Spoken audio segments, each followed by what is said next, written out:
Get ready for Netflix's gripping new medical drama, Pulse. Set in a cutting-edge Miami trauma center, third-year resident Dr. Danny Sims is unexpectedly thrust into a promotion when beloved chief resident Dr. Xander Phillips gets suspended. Then, with the emotional and physical stakes at their highest, a storm will push the hospital and its residents to their limits. Witness how life can change in a heartbeat when you're operating under pressure. Watch Pulse, only on Netflix. This episode is brought to you by LifeLock. It's tax season, and we're all a bit tired of numbers. But here's one you need to hear. $16.5 billion. That's how much the IRS flagged for possible identity fraud last year. Now here's a good number. 100 million. That's how many data points LifeLock monitors every second. If your identity is stolen, they'll fix it. Guaranteed. Save up to 40% your first year at LifeLock.com/podcast. Terms apply. This podcast is supported by Progressive, a leader in RV insurance. RVs are for sharing adventures with family, friends, and even your pets. So if you bring your cats and dogs along for the ride, you'll want Progressive RV Insurance. They protect your cats and dogs like family by offering up to $1,000 in optional coverage for vet bills in case of an RV accident, making it a great companion for the responsible pet owner who loves to travel. See Progressive's other benefits and more when you quote RV insurance at Progressive.com today. Progressive Casualty Insurance Company and Affiliates. Pet injuries and additional coverage and subject to policy terms.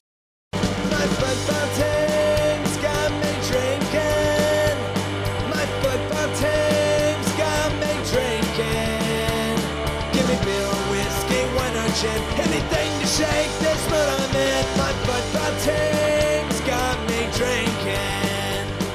Back at it again with another shade of blue. We are the KC Soccer Journal.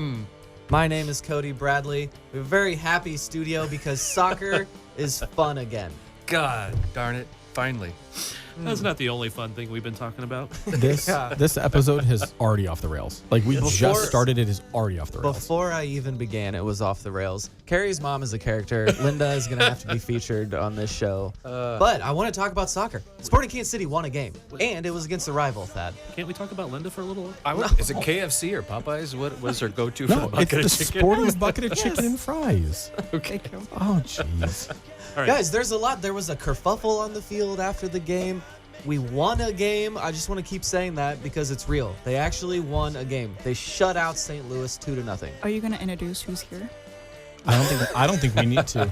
Yeah, I'm really thrown off. The mic in my normal spot didn't work, so we're all in a line like that episode of Seinfeld where they're at the bar and they can't all see each other and the communication is messed up. So it's going to be a rough episode. It's already starting that way. It's going to be a good episode. It's gonna Come be on, fun. man. Come on. What's Seinfeld? The greatest show ever. Never seen it. No, not even close. Yes, it is. Never seen it. So we're not going to start with Linda, but I do want to start with Carrie. Carrie and her compadres were the fans of the game last night. Yeah, we were dressed up as Wizard of Oz characters. I was Dorothy. My partner was the Scarecrow, and then our good friend was the Lion. Really good Dorothy costume. Yep. The Scarecrow looked good. Well done. I like the video of you skipping down the hallway. Like that was very. She's got a The good heel Dorothy. click. Yeah. You got the hair for Dorothy, too. Did you have a Toto? No, we were going to try to get a photo with Blue, but it didn't work out. But But you got a photo with Carrie, with KZ and Pulskamp, right? yes, the Carries were together. The Carries were together. What else do you get? Did you get a prize of any sort? A gift card? We got a beer and then 2 scarves. And a World Cup poster. Oh, sorry. We did not. A beer or a beer each? A beer. Who got it? Singular. Who got the one We beer? gave it to the Scarecrow because originally he was going to be the only fan of the match. And then we looked at the Cauldron president, and she was like, screw it, you guys should all do it. So, Carrie, I do have a question, though. Your partner, did you choose him to be the Scarecrow because he has no heart? Is that how that happened? How did that play That's out? a different podcast. Also, this is where we plug in BetterHelp.com. He usually has the cowboy hat and the cauldron, and just wanted another excuse to wear it with the Scarecrow. Okay, just clearing that up. Okay, so does anyone know what happened with the kerfuffle after the game? Jake was left all alone, surrounded by pink jerseys. It looked like one of those, like a baseball brawl where the bullpen's clear and they're just charging in from the outfield. There was people just sprinting across the whole field. It was kind of wild. It looked like it was on the verge of like legitimately getting out of hand. Yeah, Jake was pumped up. I mean, in the interview in the locker room after the game, he's like, "Yeah, I was pumped up. I was like pumping up those City fans like they were Sporting fans." So they didn't like that so And much. so that's what it was. He did that, and some players came after him as a result of that. Klaus, our friend with problematic heritage, had a big issue with Jake. But I will say, Pulskamp was there. So, we can't say Jake was alone. He did have the big bear defending him. Thad, was that right in front of you? No, I was on the other end. Okay. I was taking some pictures of it, though, trying to see if I could get any good shots. I was hoping you got something out of that. It was awesome. But Jansen Miller started it off. That's what I was about to say. Towards the end, and I don't remember if it was in stoppage time or just towards the end of regular time, but there was a throw-in right in front of the away fan section, and Miller slowly walked over, and they started booing him, and he put his hand to his ear and seemed to be egging it on. Yeah, he welcomed it right off the bat. It was awesome. And then that's why a few minutes later, when I saw Jake getting harassed, I was like, "Oh, Jake is getting punished for what for what he did." kind of like the Young Bucks attitudes, though, huh? Yeah, for sure. But one of those was like Jansen went to pick up the ball, and Jake told him to put it down. Yeah, So he dropped it, and then Jake sauntered as slowly as he could. And then it was just unfortunate that he was left all alone because the game had ended. The Sporting team had walked across, but the whole St. Louis team was headed that direction to celebrate with their fans. So it was Jake in the middle of like 10 pink jerseys for a second. Getting shoved and whatever. I'm surprised there weren't any cards. I'm surprised you like this, though, Cody, because noted shithouser Felipe Hernandez often drew your ire for things just like this. Whoa. No. Drastic During the distinction game, there. A player smacking a keeper on the head as he runs out from getting a ball out of the net is very different than Jake pumping his fist at opposing fans in your own stadium. It was a light tap. It wasn't a smack. He tussled his hair. He said, "You look good today, bud." And he tussled his hair as he ran by. This hair is way better than Klaus. It looked like something an angry toddler would do when he did that. So There was one yellow that came from the kerfuffle. Was there? Oh, there was. Yes. Okay. All right. It was on a St. Louis player, and I think at the end of what the pool ref had said was that it was just for lack of the game, lack of respect for the game. There you go.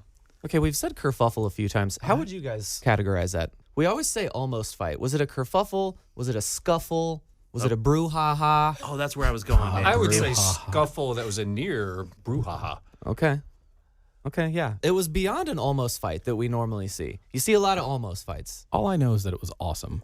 It was fun. You see a lot of posers that going to pretend they're going to fight. Correct. This was a little closer than that. Yes, it was. Just love the shithousery.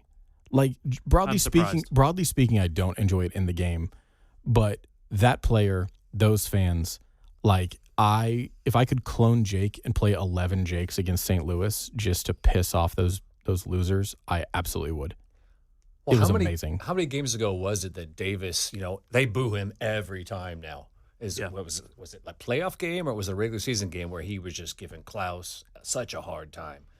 It was it the playoff game, the first leg of the playoffs a couple years ago, or was it like I don't know, but it's been a while that Jake has not been their favorite. Yeah, but because he was bossing Klaus around the pitch a couple, in that game that you're talking about, and then like he got punched in the head, and he got cheap shotted by them in 2 different games. Yep. Yeah, I love Jake Davis so much. He's so cool. Yeah. So, and I also don't want to say that Jake and John were outnumbered because it was the 2 of them against 8 or 10 St. Louis players. It's not really being outnumbered. Okay. Speaking of Klaus, I just wanted to mention this. We had the conversation last year about this team not being tough enough because they scored that goal where Klaus just shoved somebody over. It should have been a foul. They didn't call a foul. Then he went and scored. That same exact play was developing last night, and Klaus went 3 feet out of his line and shoved, I don't even remember who it was, off the ball, and they did call a foul. He got all upset. The St. Louis fans were all upset, and it just didn't work this time. I think the team got tougher. We were upset with them last year for not being tougher. Then we get into a kerfuffle or a brouhaha after the match. So I have been known for sometimes throwing Cody's rundown out of whack. I want to propose a theory here. Okay. With the new management at Sporting, will Sporting get more calls? Ooh, that is a good discussion. Peter Vermes was notably hated by referees. Or maybe not that. If you were a referee, you would not like Peter Vermes. Like, human to human. They're supposed to be biased and all that, but come on. If you went and asked any of those referees as a human, what do you think of Peter Vermes?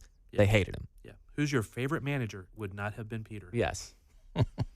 I will say, I thought, Jansen Miller's still very young. He's still prone to making mistakes here and there, but I do think he's tough. He shows like a level of maturity for a guy his age and a level of just like mental toughness. Like he always seems game for the fight. And so I've really, really enjoyed watching him early this season. I agree with you on that, but I would just note that his face doesn't give that. He is tougher and stronger and more like energetic than his face would lead you to believe. He looks like an office worker. Yes, yes. He's kind of baby face. He is very young. What game was it? A couple games ago, he was like the guy who got. Oh, it was against LAFC. He was the guy in the locker room that the media swarmed when we first all got in there, and it was just very interesting to see this like rookie sitting in the chair, like, why are you guys all here? Like, so maybe Miller's more of an office worker, maybe. But anyway. And St. Louis is the copy machine that's getting beaten with baseball bats because I'm okay with that. Every time that Klaus would like whiff a ball or miss a pass, we'd yell bald at him constantly. We're hoping that Miller didn't take it to heart either. Yeah. I thought that. I had that thought while watching. You can see Klaus's bald spot from the press box. You can see it from a mile away. You can see it from every angle. If we didn't have that U.S. Open Cup game, we would not have as many bald jokes. Why do I feel picked on right now? Anyway, he can't. Klaus cannot help his genetics nor his problematic heritage. And these things were thrust upon him. He can't help his attitude. But he is a dickhead. He sucks. Yeah. He can also change what club he plays for, though. That's true. I would hate him no matter who he played for. Like, if he played for Sporting, I still think I'd dislike him. And if he played for the U.S. national team, I would probably just switch full-time to, like, anybody else. He is... Argentina. He's a dick. Like, he's not fun to watch play. I've never felt more disdain for a player in my life. Yeah, see, that's how you know the rivalry is real, because I genuinely hate some of these guys now. Yeah, him, Celio Pompeo, like, I genuinely hate Berkey. half their team. I hate Berkey, too, but I don't know who Berkey is. Did he play last night? No, Did but he? I'm just saying, I hate Berkey, too, but not for him as a human. He's injured. I know who Roman Berkey is. I always just think back to there's a Twitter out there just called Berkey's Turkeys, and I'm hesitant to make fun of the people for the baldness only because we have Shoppy who has like a noticeable hunch, and I don't want our new Russian friend to be the target of, Hunchback of Kansas City jokes or anything. Shoppy was the last one to be pulled away from that kerfuffle. He was in it, as we all knew he would be. There we go. He was the last Sporting player that got eventually corralled. Carrie, you got that picture with Pulskamp because he had a very good game. He did. He was probably the best one that we've seen in his entire Sporting career. Agreed. Yeah, I talked with him in the locker room afterwards simply because he had such a great game, and he was just talking about how it's really been a focus for him coming off his line, commanding his box more, and he just really, really is driven. You can just tell in his demeanor, and he's ready for this. Everybody was last night, though. I mean, it seemed like everybody stepped up last night. New coach bump? I asked Paul Carr. I was sitting there in the press box talking with Sperry before, and I was like, new coach bump, like that's a real thing, right? And then we were sitting next to Paul Carr, so it was like, wait, hey, Paul, is that a real thing? Like, statistically, is the new coach bump a real thing? And he said no. I disagree. Is that like the Tifo bump that Carrie painted? Oh, no, it's a little bit bigger. Carrie painted a bulge into the Tifo. Which player? Look closely and you'll find it. It was kind of on Shea. It was accidental. Yeah, it was accidental. She claims. I dripped some extra paint on there, and I had to just go with it, connect it. And that totally explains the shading and the shape and where it is. No, it was a good game for Pulskamp. Exactly what you just said, Robert. The commanding his box, getting off his line. I do think that was markedly different in that game. He still has to work on the distribution. And he's really audacious with what he tries on the distribution. And it's like, where did you get that confidence? Because that ball went 15 feet out of bounds there, Pulskamp. But then he'd just try it right again. I got to throw this in, though. He's not a Klaus fan either, because in the interview when we were talking, he's like, yeah, I still think it was 100% a foul when Klaus yanked on my left arm during the match. But, yeah. Yeah. I will say, Pulskamp is still very young for a keeper. Tim Milia's distribution was not great for the first part of his career at Sporting, and he got considerably better as time went on. So, you see online, in Cauldron Facebook or, Reddit or whatever, people are not huge Pulskamp fans, but he is, for a keeper, still very, very, very young, but has a lot of raw talent. Yeah, and relatively inexperienced and young and all of that. And you got to remember, this is still a rebuild year, so you have to give guys opportunities to show they can grow or not. So this is still part of this whole year. But that's why I love his irrational confidence. Like, just take the heat check. Do it. That's what we need this year. I love it. And there's still going to be some growing pains. Like, we're still going to see some of the howlers where he does mistake that coming off the line. We've seen him pour parries of the ball away, things like that. But now we know that he has this in there as well. He's been a highly sought after prospect for a while, and so there is some raw talent there. He does have those big paws. He's going to make some big saves. So it's not great, but he is capable of busting this out and then giving us a good performance every now and then. He gave Peter a shout in his discussion as well, that Peter gave him this opportunity, and hopefully he takes it. But back to the new coach bump. I mean, it's very palpable in the locker room and everything that players were saying last night, because they're saying the right things, right? That, Kerry came in and really trust was the prominent word last night, that he really got the players to start trusting in each other again. And then, Thad, one revelation in the post-game conference, there were a couple of kerfuffles in training this past week. Oh, yeah? Yeah. They didn't say who, but it's actually not that abnormal, but it does show that there was a little spirited activity in the lead up to this game. Some guys fighting for their spot, hungry. Yep. Love to see it. Yeah, Pulskamp implied there were some, come to truth, come to Jesus talks during the week. So. If they were losing this many games in a row and we were hearing that they're just laughing and bouncing around and having pillow fights at practice, we'd be annoyed. I'd rather them be angry and fighting for every inch. The last practice I went to before the big occurrence, it was kind of like everybody's happy playing Rondo, different versions of it. Mm-hmm. Everything looked like, hey, everybody's happy. It looked like, maybe this will turn around, and then, they sucked, and Peter's gone, and now people are fighting in training, and they have a win. Not saying it's related. Was Roger involved in any of the training fights? No, but he was having a good time in the locker room after the game. I'll tell you that. He was watching all the fights. Giving pointers. Yeah. Telling each player how they could improve on the next time. I actually really like this idea of Roger being like, all right, Jake, you got to make sure you keep your left tight to the chin, when you're squaring off with Klaus, and then you tell him he's a Nazi, and then you punch him right in the nose. You think Roger's a technical fighter, as in, he is knowing exactly that? He's or a street fighter. No, he's raw. Exactly. He's raw emotion, take you out from behind. He's the best. Rip your little paint drops off and send them off the TiVo. His thing with Beckerman from 10 years ago now is just like an all-time MLS story of just, if you take more than one touch on the ball, I'm going to break your leg. Mm-hmm. And then Beckerman just made sure not to take more than one touch on the ball for the rest of the game. I've still got that recording. That was Jimmy Nielsen that told us that story, yeah? Mm-hmm. I still got that. Incredible. We'll play that again in one of these days. So, stock was up for Pulskamp. Stock is also up for Dejan Joveljic. Joveljic came alive. Been waiting to see this exact thing all year. I was starting to get a little worried, if I'm being perfectly honest. But Carrie, Decky came alive. I know, it was. That's fine. It was nice to see. It was nice to see 2 goals, not just 1, 2 goals scored in the Cauldron section. I feel like that hasn't happened in a long time. No, it hasn't. It was nice to see those hands go up right behind the Cauldron. Yep. Oh, it was good. I felt like we were back. I know we're not, but... What about that celebration, Cody? Yeah, okay. Explain what that celebration was. I saw that He ran to the cauldron and then sat down behind a wall, and I could see nothing else. It was a celebration for the fans. It was, I'm here. I'm home. I am yours. Right.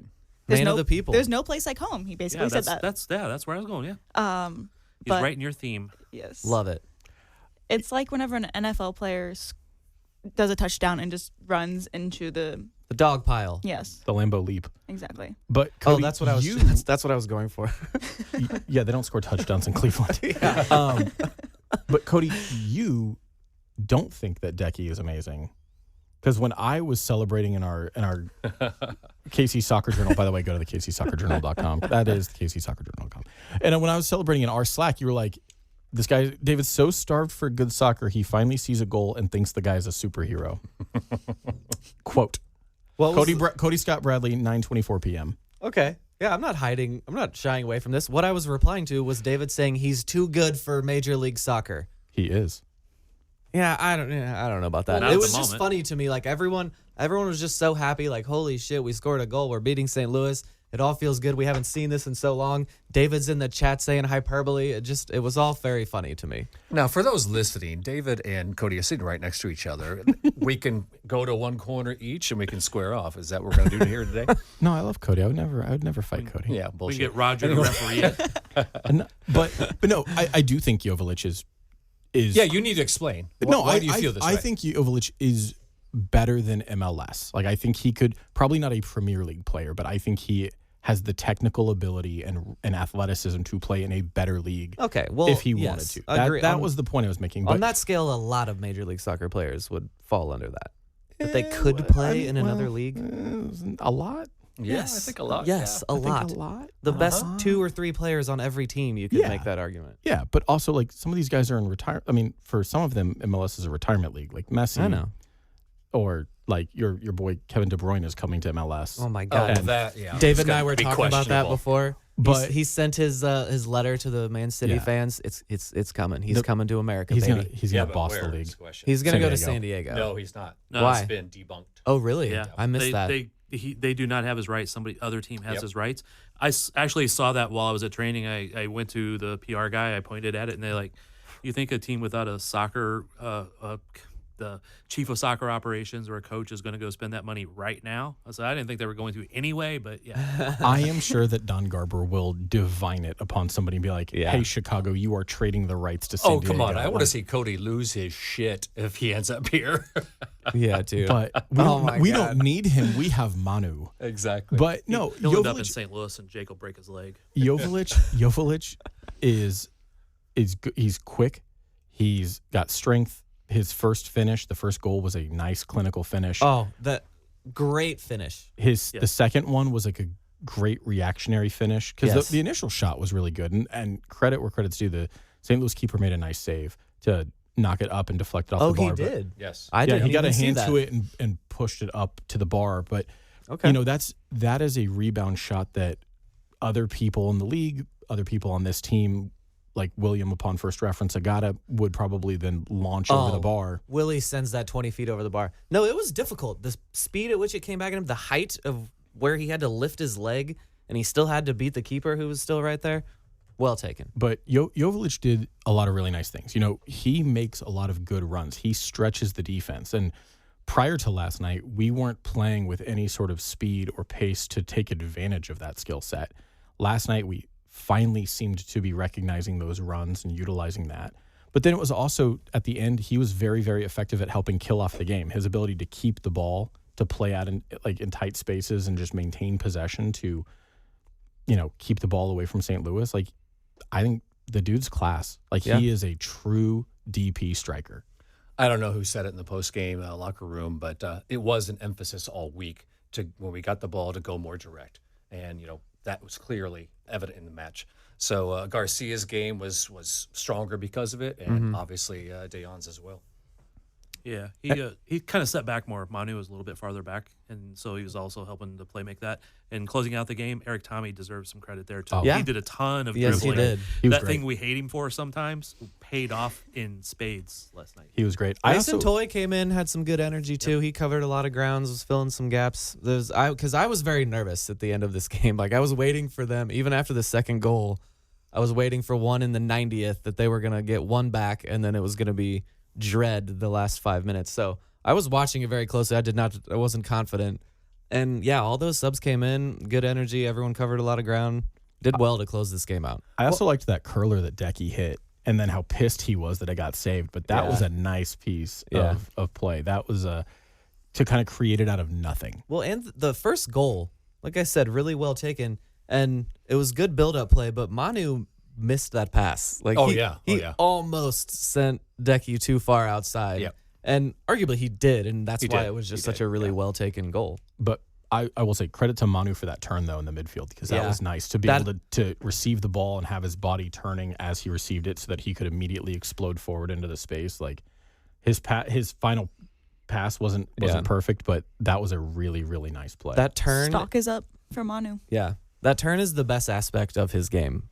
He turns so smoothly, and it goes from how are we going to get out of this to he has a smooth turn, then it's like, oh crap, we're like 2 passes away from a shot on goal. All right, we've been rating the rookies, the new, not the rookies, but the newbies, the last few pods. Who's at the top this last game? I think it's easy, but Dejan, and then Manu, and then Shapi. Are we counting Bartlett in this? Or are we counting? Well, I was wondering if we should add them now since they have getting consistent playing time. Sure. I don't really recall Shapi being on the field very much. Yeah, he's the bottom of the 5 for sure. Decky, Manu, Bartlett, I thought had a nice game after playing 45 on a yellow. Jansen had a really nice game.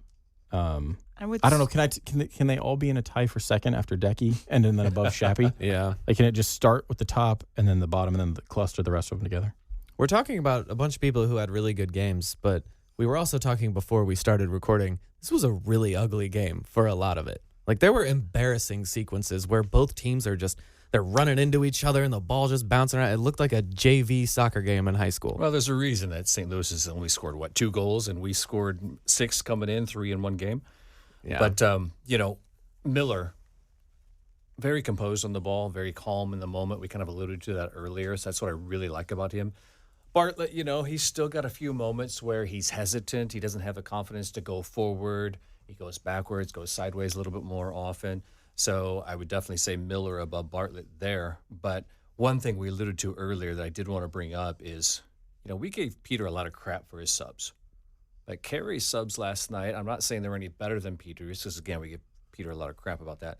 But Carey's subs were all very purposeful, especially the Radia insert. Yeah. He talked about it in the post game, how he needed a strong tackler in there to close out this game and make a difference in that midfield. And he was actually playing. Bartlett was still the 6 when Radia came in, so that was an interesting decision. I think a positive decision. He was more sure. 8. Well, and credit there because Radia had maybe the play of the match. Oh, yeah. Which is something to say when you've got you scored 2 goals, but that tackle on Klaus, I mean, brilliant. And the City fans were like, "Oh, that should be a foul." Clearly it was not. so Perfect. clean. But that was a hell of a play. That's maybe the best play I've seen from Radia since he's been in Sporting. Yeah, one of the best tackles I've seen in years. I'm like, literally, people don't do that anymore. You get fouls are called too often now. That was a very risky play that he did, and it was so perfectly done. The one thing Robert was saying about how his Carey subs were very purposeful. I think sometimes Peter's he just wouldn't explain them. Right. Yeah. Right. He wasn't asked about it. Yeah, well, I mean, he's been, answering questions for 17 friggin' years or whatever it is, right? So he was just tired of doing it, I think. So I think where Carey just gave every answer was more long and sounded more thought out. And I mean, Carey is a very thoughtful guy. So I was just trying to give a little balance there. He's Credit excited. to Carey. He's excited. Give him 2 years of answering lots of dumbass questions, and maybe he won't be giving as many. Well, it was nice to see him play the young kids and to have trust in them because part of it with Bartlett picks up that yellow late in the first half, and then comes out of the second half and immediately probably should have gotten a second yellow. Yeah, but then calmed himself down and was still effective. So often you see guys who are like right on that fringe of getting a second yellow just completely vanish from a game because they're afraid to get booked again. Yeah, Bartlett was still getting in on tackles. He was still actively involved in the game, but was able to calm himself down. And, credit to him for that. Credit to Carey for having faith in him. Because, I mean, I know that's a sub I would have made. Was like, we can't win down a man. So I would have swapped him for Radia early on, and clearly that would have been wrong. So I just want to, from everything we've been talking about, Jansen talked to him at one point, and he mentioned that after that first, St. Louis had a really good opportunity. It was almost a goal early on, that him and Joaquin talked and said, we got to step back 2 steps faster than what we were. I forget how he phrased it, but we got to be smarter about getting back a couple steps quicker and cut those things out, give them less opportunity. So it was a conscious thought. They did all the right stuff. Bartlett I did rate pretty highly, but there was a couple times where he was the guy who doesn't want to go forward as much as we want him to, because there was moments where I saw he had a chance to play a ball into Dejan or to Shallowy, who actually also had a pretty good game for a good chunk of it, and he played it sideways. So once he gets a little more confident about that, he is going to be pretty damn good. So are Miller and Fernandez the center backs that we're going with, that we're riding? Man, that seems surprising to me, but at the moment, sure. Rosero did come in. He was one of those subs we were talking about. Right. Yeah, but I think that's mostly just because Joaquin is not 90-minute fit. Mm-hmm. Play them until there's a mistake and we complain about them. Yeah. I mean, if that's the case, you need to have a good third center back, right? Rosero. But does that foretell that maybe it's time to move on from Danny? That you can get a third center back on less money? Well, right. Are they high on Miller or are they low on Danny at the moment? Or both? I think it's both, yeah. And again, in fairness, we have already talked about the fact that this was not the perfect game. It was not a beautiful game. There was some really great moments of possession and passing and all that stuff. But overall, it was not a good enough game to be going, yeah, everything's great. So this still may change. It may be Jansen was the right guy to play last night because of it was against St. Louis, or he was healthy or whatever. This might still change. Yeah, and I agree. St. Louis was missing Berkey, Leuven, total 5 players that they usually play with, and they haven't been great anyway. But yeah, we've got to kind of stem the reality here. I mean, it definitely looked like. I mean, how many games into the season it is? 6, 7? 7. And then for such a small pool, it looks like it was a battle of the mid to bad. Well, I mean, St. Louis is only in 10th place right now. Again, suck it, LA Galaxy. With only 7 matches, really, you can't really justify them in that position. Yeah, non-playoff spot would be better. As bad as we've been, we're not in last. Well, as bad as we've been, I would like to give a shout out to the Cauldron last night. I thought it was mostly full. I've really brought the standard down, but it was mostly full. They were pretty loud. St. Louis, of course, traveled really well. But, David, like you said, this team has been really bad. Yeah. Those were the people, the only people in Kansas City that did get amped up, did what they could do, came together. There were 10 people, Carey being one of them, painting a tifo. So we, adding the bump of their own. We've shared our thoughts on the Cauldron over the last few years. It maybe isn't what it once was, but if you want to see change, I saw another post on Reddit about this. If you want to see some change in the Cauldron, go do it. Go get involved. The people you're complaining to are the only people doing it. They're doing more than everyone else. That's who you're complaining to. So if you want to see some change, go get out there and do it. Go paint the tifo with Carey. They want people. I used to have season tickets in the Cauldron. They want people to come. They want people to be involved, unless it's the Fountain City Ultras. But they want people to be engaged. There's a handful of people who are the driving forces behind everything because nobody else wants to. They're always looking for capos. They're always looking for people who are willing to do this stuff. But we've been bad for so long. The next generation didn't get pulled into all of this. Right. Come help, and maybe you'll get interviewed by yours truly. Maybe you'll get a beer for your group. But no, it is so hard to maintain energy in that area. It's hard to chant for 90 minutes, even when you're good. Yeah. But it's a lot easier when you're good to get the energy. Because Cody and I have sat games together in the Cauldron, and when Sporting was flying, it was fun. You do have those bits of like lulls, but you can then get the energy going again. But when you haven't won a game since September, it's really hard to want to show up and cheer for 90 minutes for a team that's going to get fucking pummeled. When the Cauldron became what the Cauldron was and was the toast of the league and all of that, that was a group of people who the team literally went to them and built a covenant with them and were like, what do you want to see in this new stadium? And they said, we want our own bathrooms and our own concessions, all that. The team literally built that into the stadium. So there was a generation of people that were attached to this team that felt something given back to them from the club. They watched them win. It built all of this thing. Now that generation of Cauldron got married. They had kids. Over the last however many years, the team has been really bad and hasn't shown the fans what they used to show. And so there's a missing gap of younger people that are willing to devote their time and energy to doing all of this and instead just complaining about it on Twitter. Them damn kids. Guys, I think we should start our own supporters group within the Cauldron. You only need 30 hours of community work. I need Carrie can drive the theme. And she really kind of ruins the gist, because we could be like old guy United, but and we could be the Altacockers, but Carrie's young and full of energy. She'd be the DP, and also not a gentleman, which is stark contrast to the other four of us. Wait, how many of us are gentlemen? Exactly. That's a very loose. One of us. Sorry. Yeah. Yes, and we all know who that is. Me.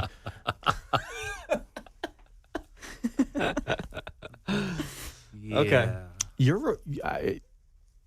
Cody was very taken aback, or I don't know. Spit it out. You're not sounding very much like a gentleman. When I knew what the West End was in London, and then Cody's out here referring Robert to watch smut movies. Like, this movie's so good. The Best Picture winner that just also was smut at the same time. That's not my fault. Yeah, you're definitely not a gentleman. That movie was great, by the way. Thad told a story in the press box a couple of weeks ago that takes him out of the running. I don't want to hear it then. I do not want to hear it. We're going to go to break. He's thinking. Good idea, Cody. That doesn't take me out of the running. That's old school gentleman. We'll be right back. I'm not going to say it on the air. Thad stabbed a guy. Oh, yeah. Defense. What happened? I did not hear about this. All I was told was Thad stabbed a guy. Short version was somebody short. tried to mug us, and I ended up getting stabbed, and I took the knife, and I then stabbed him about 27 times. When was this? When I was like 15. Okay. Yeah, the statute of limitations is run. I checked. I've been saying it for years. In St. Louis. Go figure. Self-defense. I've been saying it for years. Thad is a very interesting man, and the more you speak to him, the more of these little tidbits that just come out. I've known him for over a decade, or I don't even know how long at this point. I've never heard that. But you have to ask Never him. heard that he stabbed someone or that he got stabbed. You have to ask him for the whole It was minor. story, though. It- Or else Yeah. it's just going to be, I stabbed the like- guy, and that's Yeah. it. It almost got his kidney, but it was minor. You know. No, it was not deep. It was just a couple 5 stitches or whatever. I didn't get that guy very deep either, because I was way overexcited, and he had a thick jacket on. So I got like lots of little yeah, like You're doing some psycho stabs there. yeah, That's what it that looked was. like. I mean, it was. I would have been a couple years after that. It would have been much more controlled, and he would have been dead. But that point, no, it was not good. Well, that's a good segue into Cody's next segment. Are we even recording right now? Yes. Everything's recording, and I would not have said that if I did not acknowledge that Cody might have included it. We're recording because I'm over here. Computer is over there. Right. I It have doesn't stop. no control over this at this point. Wait, Carrie, was Taylor Swift at the soccer game last night? I did not know that this was a thing until I saw the KC Soccer Journal Slack? Slack. No, I'm pretty sure it was not her. I think there was a Taylor Swift impersonator in the Yes. stands. But why? Did Sporting pay for a Taylor Swift impersonator and then not say anything about it? Did They this showed Taylor? her. Oh, okay, I didn't see that. So I looked up at one point and I saw a video, and I looked up and like, that kind of looks like Taylor Swift, but certainly not. I mean, like, why would she be here? I even asked my wife later, like, was there like some fancy important dressed woman up there, hoping she'd fill in the blanks because she knows more than I do on Yeah. many things, and she's like, I didn't see it. I'm like, okay. It really shouldn't even be a mystery because I think you can always track Taylor Swift's whereabouts, or her fans are tracking it. You could probably easily see she was in Milan last night or something like that. But was it an impersonator or just someone that looks like her? I think has been confirmed that it was an impersonator. Well, there is one around town that has shown up. There's also an Andy Reid impersonator. So It's true. Yeah. Isn't that a baby though? No. there is one. There's a very but large there's man. another guy. There's also a dog, or no, a cat. That's Sly James, Mayor Sly James. Yep. I've also seen Catrick Mahomes in my neighborhood. I think that's Okay. the same cat. Oh, okay. Okay, well, a quick Google search doesn't tell me if Taylor was at the game or not last night. She wasn't. It was like I said. It was know, confirmed. But it won't tell me where she is. You said it was easy to find. Oh yeah. Well, Well, just you don't know. You're not a Swiftie. Just find what plane she was on. Yeah, there's a Twitter account that tracks her plane. Even if it's like a 30-second plane ride from like St. Louis to suburb St. Louis. So Thad, we've been talking about Kerry. He said something funny after the game, or this week, I guess is what it was. He was like, "Yeah, I've been parking in the wrong spot and sitting in the same in the wrong seat every day." Yeah, going to the wrong office. Like, he's not used to it yet, but it's only been 4 days. Thad, do you think Peter watched this game? I think he did. Do you think he congratulated Kerry afterwards? I would be highly confident that he did. Him and Carey are still friends. Yeah. Peter's not stupid. He knew this was coming at some point. I wonder if Kerry feels in an awkward position here, because it was PV and KZ for decades. Yep. He said that on Friday at the press conference, and then also kind of reiterated it to me and my friends whenever we met him afterwards, that he has not just kind of like sat down and just wrapped his head around the entire thing. Yeah. How long do we think he has at the helm? Is the search is on, right, Thad? Has to be. I mean, yeah, they've started contacting the search outlets, and I think even some coaches locally and elsewhere. And Okay, do you know anything? Local coaches? Who'd they contact locally? Did you not listen to the last No, pod? yes, I did. It seemed like he was like hiding it. Or you don't want to repeat that conversation? Well, they were not favorable of me having said that, even though I was very confident in my sources. And I did put out that they denied that it happened. And they said, well, we're glad you retracted. I said, I didn't retract it. I put out that you denied it happened. So my sources were pretty good. And of course, I'm and just sure to their sources clarify, are too. just to clarify, those sources told you what, and then Sporting denied it? That somebody had contacted the Current about Vlaco Ananowski, which I don't think. I mean, apparently a lot of people are upset about it, and I'm like, to me, it would be just a logical due diligence. Like, hey, would you be interested? Yeah, kick the tires on it. Why not? Right? Just reach out and would he want to or not? That's a whole nother story. Right. He's in a pretty good situation. So unless you could come with a lot of money, I don't think he would even want to move. But Okay, so the team denied that, but the search is on. Who's a candidate? Give me a couple candidates. well, obviously Carey is a candidate just because he's in the position at the moment. Okay. Benny Not enough of a change for a lot of people, I think, because those two were so tied for I know a very long time. That's the problem, but I do feel like Carey let them be more free last Yeah. night and be creative. And yes, there was chaos last night, but that partly because of St. Louis, partly because of Sporting. We'll have to see how that plays out over other games because it's not like they're going to hire somebody this week. I'm pretty darn sure. But anyway, so obviously he's a big candidate. I think Benny's got to be a candidate. Benny, please. So What about Mark Dos Santos? you know why? He was I don't bad know. for Vancouver, but who's been good in Vancouver? The guy who's there now. Who's that? I don't know his name, but he's being successful. Vinny something, No, right? he's not there anymore, though. Yeah, Vanny Sartini. Vanny. No, But- Vanny got Yeah, Canned. he got canned. That's Yeah. who I was thinking of. Although I do feel like he was pretty decent given that Vancouver did make playoffs. Then again, who doesn't make playoffs? Sporting Kansas City. They currently have Jesper Sorensen. Good name, Sporting Jesper. beat Vanny in playoffs though. Also, Right. Yeah. Yeah. because remember he was if he won, he was like going to go stripping, Right. Yeah. Yeah. streaking or something. Which is Going straight. this is why I kind of want him, because I want fun quotes. I want that. Yes. I want that. God can't be a Portland Timbers fan because the God doesn't exist. I want those level of quotes. Yeah. Well, yeah, but he also did the, that referee should not walk around the city, or he should be worried or something. I think it was taken a little way out of context, but Yeah. it wasn't like he was calling for a hit on the referee, just that the referee should not show Watch his your face. back. Yeah. So who else on the list? So we've got Kerry, we've got Benny.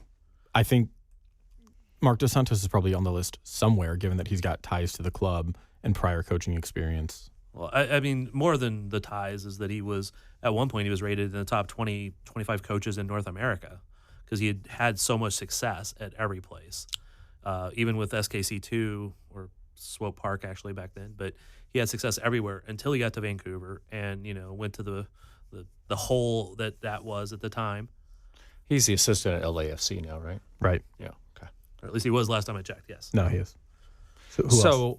Oh, okay. The assistant in Atlanta, what's his name? Couldn't tell you. He was the one that took over when they fired the previous coach and had at least a decent record for a little while.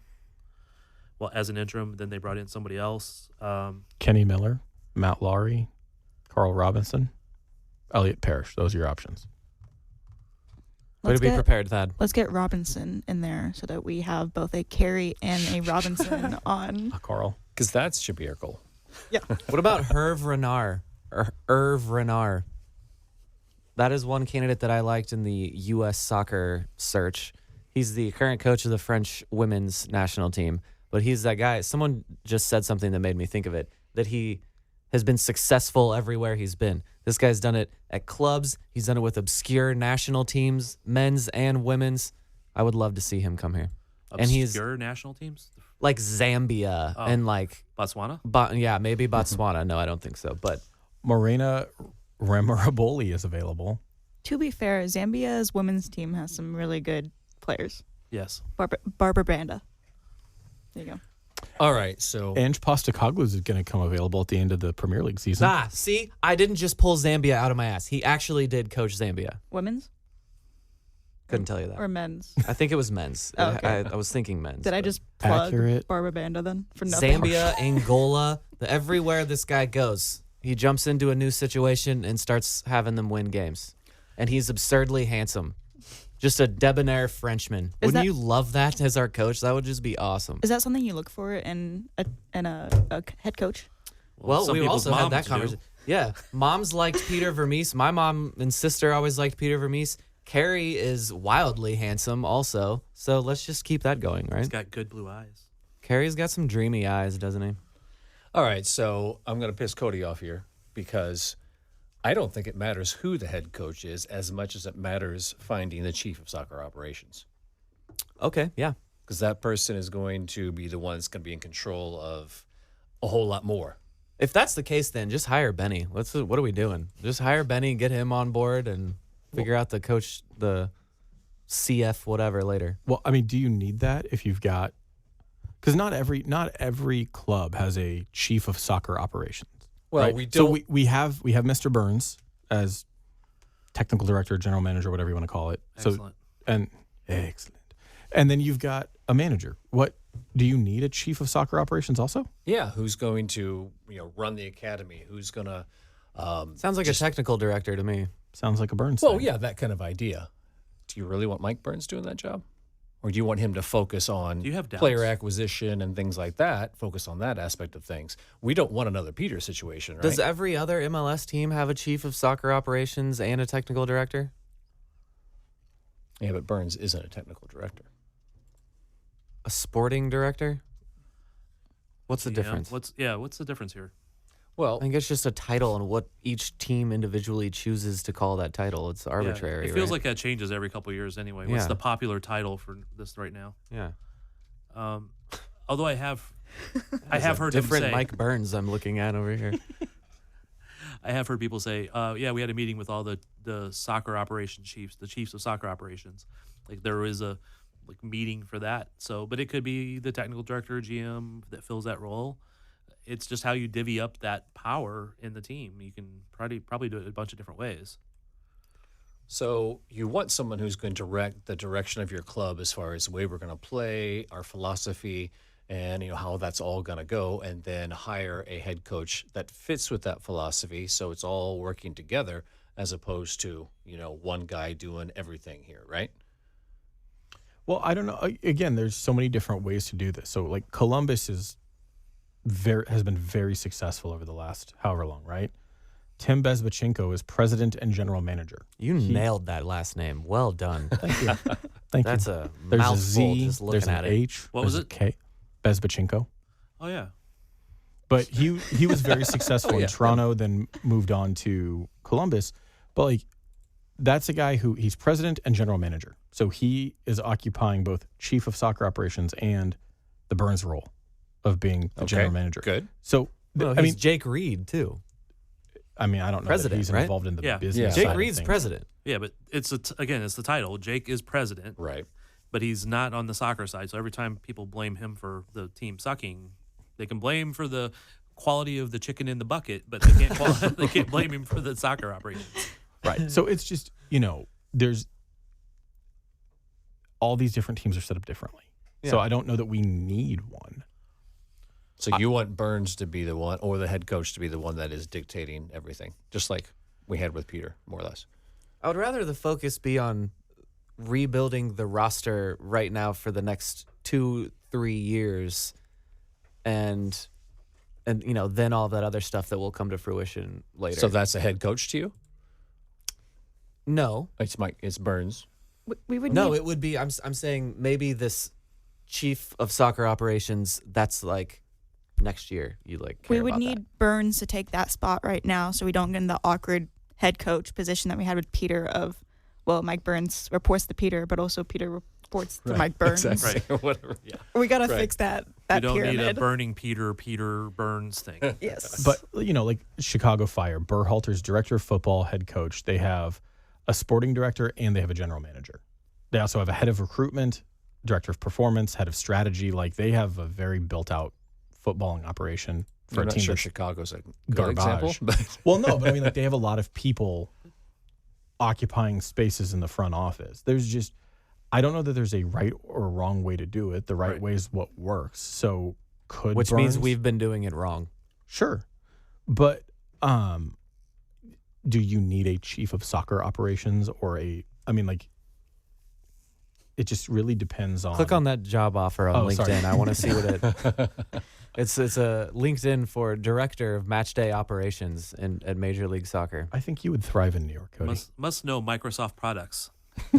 I would thrive in New York. I wouldn't want to. I do love a big city, but New York's gross. It's dirty. So don't you want Burns to focus on the very complex player acquisition rules, et cetera, GAM, TAM, have that be his focus, and then let the head coach, do his thing, and then have a chief of soccer operations that's going to help run the academy, dictate the philosophy of the club, and just everything fits together that way? Isn't that what you want? Isn't that ideal?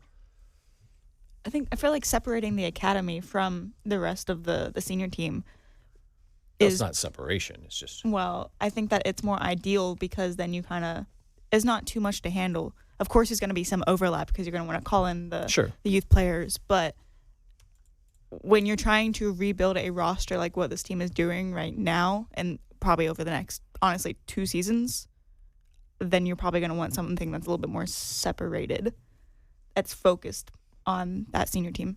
Well, isn't that the big question? What is Sporting's identity going to be going forward? And do you want Mike Burns dictating that, or do you want Zavagnin or whoever is that who you want dictating that, or how's that going to work? Because they need to find an identity to go forward that is evolving from where we were. I think you have a really good point in that it would be great to know exactly we want to be this team. This is the style we want to do. This is the players we want to kind of get. This is the way we want our academy to develop players. That's all really good. The question is, how long do we want to wait to accomplish all that? Because do we have an interim coach for the rest of the year while we hire a chief of soccer operations that will then manage over all of that, who will then give Burns a little more guidance of the kind of players? But you also need, because if you do that, then maybe that limits the coach you bring in. And I'm not trying to argue one way or the other here right now. This is like me thinking it out. Nailed it. Trying to figure this out how I would do it, right? Now, Mike Illig the other day said we want to have a team that plays attractive soccer or something like that. But that's like so tired. That's the exact same thing that Kurt Onofo was saying. We want to play, attractive attacking soccer. Everybody says that. Of course you want to, but how do you accomplish that? Because we're not a team that's going to go out and spend $10 million on attackers every other year. So that's another thing. How many of you came out of listening to Mike Illig and saying, "Oh, this is the guy to guide us forward as far as soccer goes"? Mike Illig? Yeah.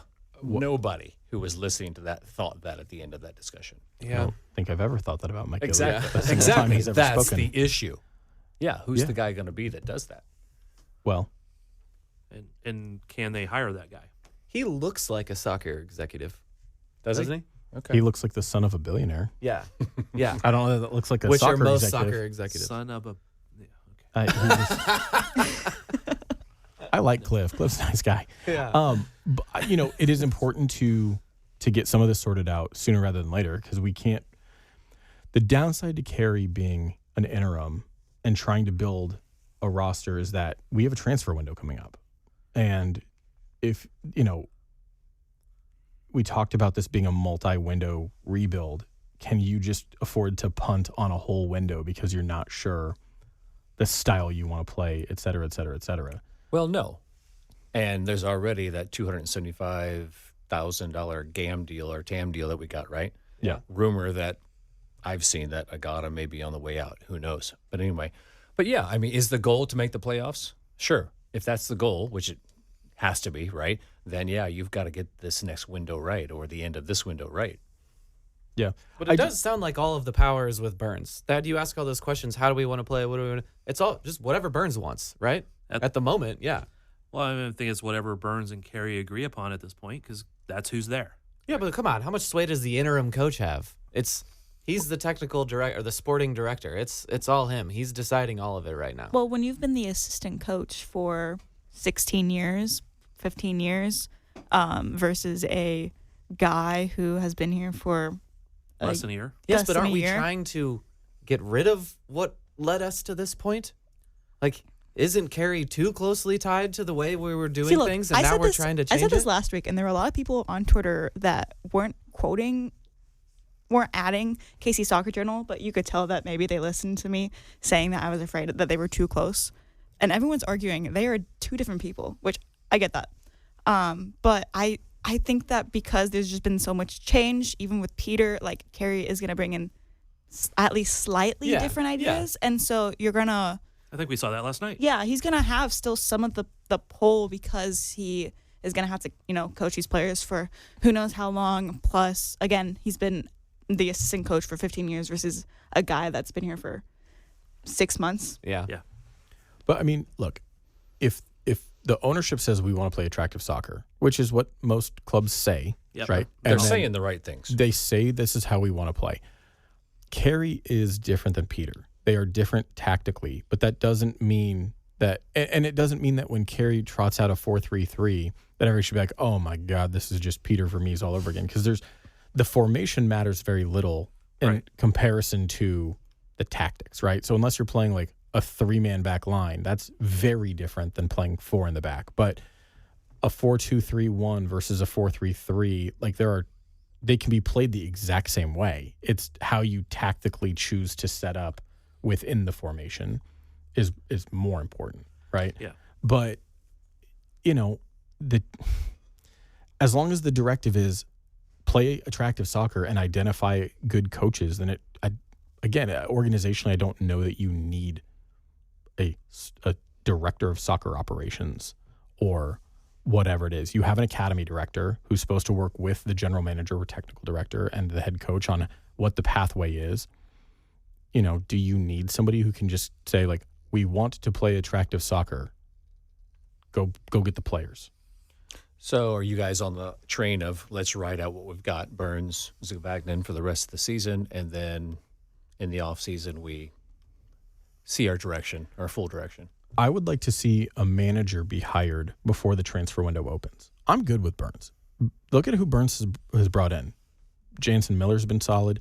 Manu's been solid. Becky. Decky's been solid. Like, he moved on from guys that were bad contracts, deadweight contracts, and is going to clear some more cap space at the end of this year. I'm pretty pleased with what Burns has done so far. I'm not opposed to Carey keeping the job. I think it's too early to say whether or not he's really up for it, but it would be nice to have a plan in place heading into the summer transfer window. Yeah, I don't think we should wait for any specific reason, but if the guy comes along, hire him.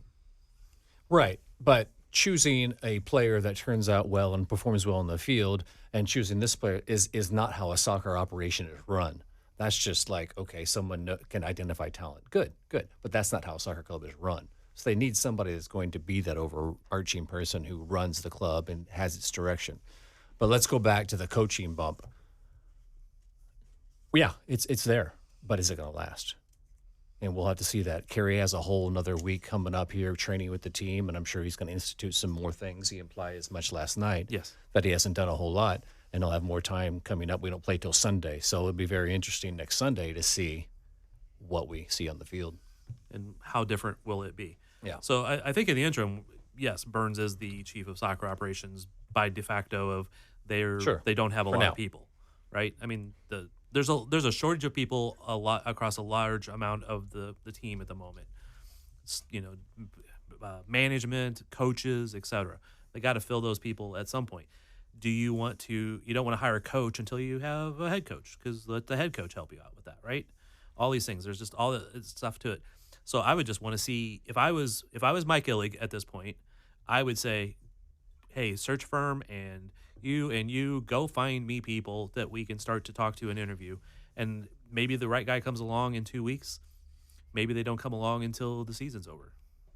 But make the right decision as best as you can. Don't rush it.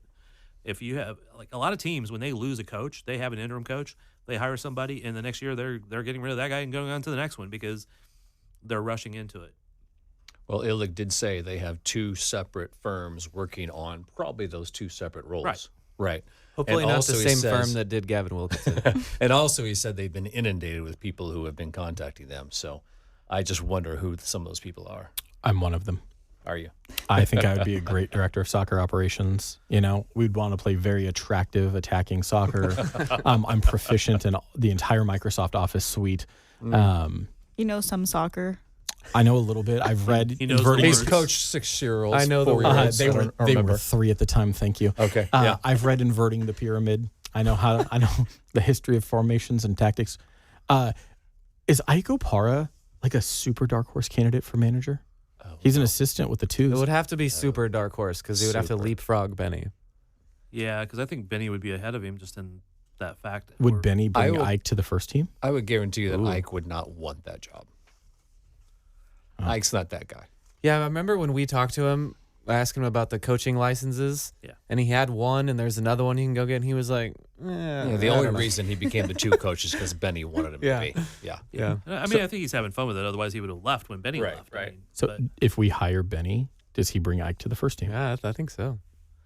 I think it's a pretty good chance, but hear me out, guys. And this is in no way criticizing the current assistant coaching staff or anything like this, but I would be totally fine moving on from goalkeeper coach Alec Dufty and hiring Tim Melia, putting Roger on the bench, putting Ike on the bench. Let's just get the band back together, but on the sideline. But Jacob Peterson gets to stay. What's Russell's role here? He's inside of the blue costume. What's Johnny doing? Tim retired. What's Johnny up to? I was about to bring that up earlier. He hasn't signed with another. He's a professional padel player now. When are we recording there? Guys, the director of match operations job in New York, only $115,000. No, you're not getting me to New York on that salary. You need way more than that to live in that city. That would have to include housing. Yeah. That would have to be provided. Mm-hmm. Yeah, I would have to sleep in the office. So what do you got against Dufty, man? Nothing at all. I'm sure he's lovely. He was just looking at the coaching staff page, and that was the first name that he saw. The greatest goalkeeper in club history. That doesn't make you a good coach. That's true. First of all, you're missing that. One, this is a bit. Two, I know. But that's part of my bit is tearing apart your bit. But would Melia sub himself in for PKs? He should. He should. Actually, they should sub Dufty in for free kicks. He's got an amazingly strong foot. Does he? Yes. We'll be right back. All right. David had something that it was very important to him and he wanted to talk about this episode. Guys, as you know, I am maybe the biggest Botswana national team fan in this studio. I thought it was going to be important. Can you name 3 of their players? Yes, I can. Okay. Yes. Off the screen. Once he gets to that page hold really on. quick. Let me click. Oh, yeah. Say that name. Say that first name you just saw. The first name or the last name? Goitsion Foko. Watch your language. Where's It's a PG show. Gift Moyo. Clearly not. Bossing the midfield at 34 years old. That's these are a some- Star Wars name right there. Segolame Boy. There's some names on Botswana. They Gift Moyo. Wow. This is a great team. I love them even more now. This is a throwback to Thad talking about the World Cup like 3 years ago. But Botswana beat Somalia in a World Cup qualifier Nice. on March 25th. That's good. They're Are they going to currently- qualify? No, they're not. They are currently in third in their group. Wait a minute. Aren't there 60 teams in the World Cup?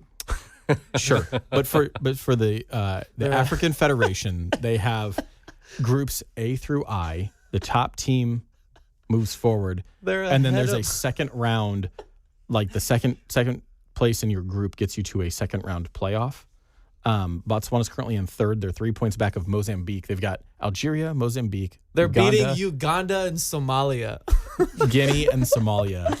So with 3 matches left, I don't expect they have to play Mozambique and Nigeria. I don't expect it to happen, but the Zebras are flying high, man. 2-0 win over Somalia. How's Sierra Leone doing? I didn't actually see them on that list. Is Kai still playing for them? Yes. Yes, he came back Oh, my for about the goodness. 70th He, time. he they're retired also from in third. international and then came back. Sierra Leone will also not qualify, Ooh, they've got a tough group. Egypt and the powerhouse Burkina Faso. along with Ethiopia, Guinea-Bissau, and Djibouti. Do you know what the Why capital did of you Djibouti? smile at me when you said Djibouti? that? Djibouti. We stepped on it. There was too much talking going on, dang it. Sierra Leone's in third. They're not going to qualify. Okay, well, thank you for the African World Cup qualifying update, David. You're very welcome. You said something was very important to you. I thought maybe it was going to be a little different, but you know what? It worked. Look, if by some miracle Botswana qualifies, We're going. we're going. We are going. Don't be there. We'll have Botswana flags and I'm going to buy a Gift Moyo jersey. Like, we're going. is there like a merchandise store for them? Oh, God, I hope so. Thad, Do they come in my size? Probably not. Comets playoffs. Yeah, they're dead. Yeah. Are they really? Yeah, they lost last night. Actually, it was pretty close through 3 quarters, and they just fell apart at the end. Yeah, that was such a strange season for them. Lots of injuries. It looked so good at the beginning. They looked strong, and then, lots of injuries, and couldn't quite build off of that hype from last year. They beat Chihuahua, though. Did I see that right? They were actually more points ahead than they were last year. Oh, really? Yeah, because last year they were really good at the first third, terrible in the second third, and really good in the third third. And this year it was the first third and second third was pretty good, and the third third sucked. So it was 1 point higher in points wise. Can't do a lot when you're ravaged with injuries. Well, there was a lot of guys who were playing, but they were playing hurt. And then at the end, Rian Marquez just got pissed off and got a blue card, and then a yellow card, and then a yellow card, and then a red card. Well, good Lord. Boom, boom, boom, boom. So it was all in one moment. I mean, he didn't like get back on the field. He knew the season was over. His season was done. I'm trying to get out of here, It was bro. like a couple minutes left in the game. He got the blue card. He then cussed out, or he did something to get the ref to give him a yellow card. He continued doing that something, got another yellow card. And in indoor soccer, you get a red card if you get 3 cards. So you're done. Not a kerfuffle. No, it was just a little vocal, but I just want to say kerfuffle again. Make sure we get that a good word. again in the pod. So it's over. Like, yeah, they're the done Massel playoffs are 1 game. this year. Okay. Well, for them, because they lost. Well, it was instead of a 2 or 3 out of best out of 3 or something like that. That was just a 1 game for the first 2 rounds. But they all those were in San Diego because San Diego built a soccer specific stadium for indoor soccer. Changing the subject, and because I always like to throw things in there that wasn't in there before, Have you Just like how David just sent the FIFA store for Botswana. Yeah. Those Yeah, kits that's are actually really nice. That's a nice jersey, That's and a nice- they're the zebras, and it's zebra and stripe. they have zebra stripes on. That's good. What if They're that's blue. our next hoops 5.0, 6.0? That's good because it's not just stripes. Like it is zebra stripes specifically. That's really well done. Yeah, if you I'm guys, loving Botswana more and more as I see this. guys email me your sizes, and then I'll make sure that we're all decked out for when we go to record at Padel. Okay, well it is still $85 Euros. euros. Mm-hmm. I don't know if You're that's treating, Sure. Mr. Lawyer. Well, I'm a public servant. Thank you. Hey, me too. better. Have you watched any Kings League soccer? No, you did bring that up. You brought that on my radar recently, and I have not watched any of it yet. I have not really watched much until lately. I saw a clip, which made me then watch some more. But I can't remember if I shared that clip with you guys or not. But it was at the end of a game, and they roll a die to determine if there's going to be 1, 2, or 3 players left on the field. Ooh. And in this particular case, I'll send you the link. But in this particular case, it was 1 player left on the field. So 1 player, 1 goalie for each team. And this one, it was in actually not Kings League, it was Queens League because it was women. And this one woman juggled the ball over top the opponent, turned her, juggled it back over the opponent, and then took a shot. And it was just incredible. That is one of the Pauls involved in this in some way. PK is. David Googled over here, and on the homepage, one of the Pauls popped up on the screen, and that turns me off immediately. It makes me never want to consume a single second of this. PK from Barcelona was the originator, or one of the 2 originators of the league. When it Okay, there's started. Aguero. Got me back. Kuhn is in it. Yeah. So, but it's so weird. Like and I guess there's different versions. The different countries have slightly different versions. But you like get X number of players, then you draft them, and also you like teams will get cards. Like you can play a card, and like the next 4 minutes, all goals are worth 2 points. Ooh, that You kind can of stuff's fun. You can play a card and like remove 1 player from the other team for X amount of Is time. this like soccer Pokemon? Like, what is happening? It's like It's like indoor, slam ball, but it's for like soccer. indoor soccer combined with futsal combined with a card game. So What was the like indoor soccer, like full contact soccer / professional wrestling that they had in like the that was early like This slam is ball. so crazy. I was just telling people about that league last night, and no one believed me that it existed. yeah, They had like storylines Yeah. that like were completely made up and contrived. and I've then- wanted to do a longer form off-season podcast where we just cover in depth something like that. One other episode would be the advertising that the Wizards, the Wiz had. Yeah. Just those outlandish commercials they used to have. Would like to get into all of that again. Pancakes or waffles? I was thinking well before that one even. all right. So and again, because I continue to try to derail this pod, It's derailed. There's nothing left. Do what you want. who are the 3 longest tenured people in sporting right now? Are you talking players or just I'm office saying, people? I asked players. It's Kyrie Shelton. No. Wait, are you saying? I'm sorry. Carrie? Did you say Oh, players players. or did Oh, you I say? I did not not say just players. players. I said 3 okay. longest Robo. tenured. So then Robo. Robo. For Carrie. sure. There's 1. Robo Carey. There's 2. Okay. Oh no, he just left. Oh, I don't know his name, but he was sitting next to Chad and I at the table last night. He interned. Sam Cosvin. He interned in '97. He's still there. Okay, it's not Sam. He works gotta in the give press me- box. I don't know his name. I'm sorry. I should. Is this the person? Is he describing the third person that you're looking for? I have no idea who he's describing, so I don't know. Who is it? Chet North. Yeah, you did I this. would have gotten there. You did this. None of our listeners are going to know who that is. This big reveal. Our It wasn't- listeners don't know who it is. It wasn't for them. It was to mess with you. So you're doing okay. We're doing a podcast for them. The whole point of us sitting here right now is doing a thing for them. I mean, sometimes it feels like it's for us. Would you guys like a little fun Hey, fact Chet about North is an Carrie? author too, by the way. So Carrie has been with his club for, 25 years, 26 years, and he's only not been around 2. We'll call them head coaches. One of them was an intern because it was he was there for like 14 days, but he's been here for Wow, that's crazy. every coach but 1 Yeah. or as 2. as player and coach. As player and coach. Yes. And I've and- known him even longer. And it is part of the pod to do for the fans that listen to us to mess with you.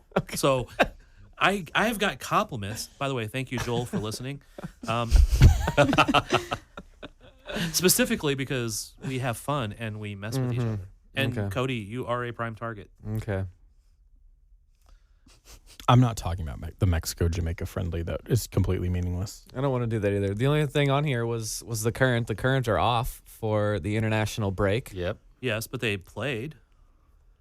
They People. had current on current crime Yes. during the USA versus Brazil game, which I did not watch because I was at the Mexico-Jamaica game. Ugh, why? I was the only person in the okay. It was kind of funny because everyone in the press box, for the most part, like their first language was Spanish, and so the guy that kind of like was running the media box, he'd speak in Spanish and like look directly at me and just tell me in English. Oh, nice. I explained it to this white girl over here. My Duolingo has not taught me enough for. Was that the soccer. first time you were representing the KC Soccer Journal? Yes. In an official capacity? Cool. Well, No, she did the other technically day. second. Yeah. Oh, okay. I did the press conference on Friday and then Oh, yeah. Mexico, Jamaica. I walked into the press conference room and I like, who's this short girl over here? Oh, I know her. Was that Gabriel in the press box that talked to you in English? Maybe. Again, Thad. I can't remember his name. Who's this for? I think he forgets we're recording a podcast after the show conversation. Okay. Or is it you're showing off your immense knowledge of every human in the soccer sphere I really in Kansas don't. City? I really don't. But Gabriel Gabor, he's a good guy. Did you hear that Alana Cook got stuck in an elevator I did. with Becky Sauerbrunn and Avery Peterson? Like for how long? I man? didn't recognize the other Uh, person because they were crawling out. Yeah. I rode the elevator with Seth yesterday. But did you get stuck in the nice. elevator and have to like crawl out? No, they crawled out. They crawled Yes. out and then they went to the game afterwards. Well, yeah. I mean, you're there. I mean, yeah, no. We're just gonna go I mean, home. no, they had to go play. Well, yeah. That's what I mean. You're just gonna go home. that's no, I true. was in an No, I elevator know. for a second. But here's the thing. One of them, Avery Patterson of Houston Dash, she made her imagine starting the day off getting stuck with a USA legend, Becky Sauerbrunn and Alana Cook. Not a legend. And then making your USA debut hours later. That was pretty good. By the way, David's did you enjoy the email- Mexico game? Becky I Sauerbrun's did. also a Kansas City legend. Yes, she is. Although she doesn't claim us in her bio. Oh, well. It's rude. Didn't she Thanks, win a Portland. championship with FC Casey Mhm. 2. Yeah. and Vlatko? Yes. Okay. But she wanted to go to Portland, so that's in her bio. David's email accidentally just popped up on the screen, and he had an email from Pottery Barn. Does anyone have any final thoughts? Again, this this goes. week. I think that goes back to why I'm a gentleman and you're not. I'm not shopping for my sheets out of whatever dumpsters over at the park that you live next to. Whoa. Wow. I have actually really nice sheets. The Pottery Barn have L-shaped couches as well. That is what we should end on. Robert brought this up before we started recording. Big shout out to the SKC media team. Nice job, admin. They've caught a lot of flack this year for the reply guy thing and like whatever else, but they tweeted out a fake advertisement from Nebraska Furniture Mart and their L-shaped couches, and it had a St. Louis tag. That was very good. That was very good. And St. Louis I've kind of rolled my eyes at jokes and things that SKC Social have done over recent years, but that was very good. They nailed it. St. Louis fans are so down bad right now that they're like, maybe we shouldn't be calling it City Park West anymore. Sporting! Sporting! Don't seem so tough. And 3 own goals ain't all that rough. Our skipper has just been sent off. Supporters strong have all gone soft. My football team's got me drinking. My football team's got me drinking. My football team's got me drinking. Give me beer or whiskey, wine or gin, anything to shake this mood I'm in. My football team